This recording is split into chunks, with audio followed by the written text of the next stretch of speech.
ઈશ્વર પિતાની સ્તુતિ કરતા આ ખ્રિસ્ત જયંતીએ અમારા પરિવાર તરફથી આપ સર્વને નાતાલની શુભેચ્છા પાઠવીએ છીએ. નવ વર્ષ પણ આશીર્વાદિત બને એવી અમારી શુભકામના. આનંદના પ્રસંગે અમારા પરિવાર તરફથી આપની આગળ એક પ્રભુના મહિમાનો માટે ગીત રજૂ કરીએ છીએ.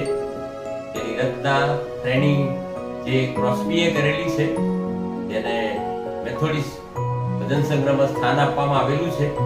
આપણા ગુજરાતી ભજન સંઘમાં પણ એમના કેટલાક ગીતો છે અને પ્રભુના મહિમાન માટે મેં એનો તર્જુમો કર્યો છે ગુજરાતીમાં, અને તે અમારા પરિવાર તરફથી પ્રભુના મહિમાન માટે આપની આગળ રજૂ કરીએ છીએ. એના શબ્દો છે, two God B the glory, ઈશ્વરને મહિમા થાવ.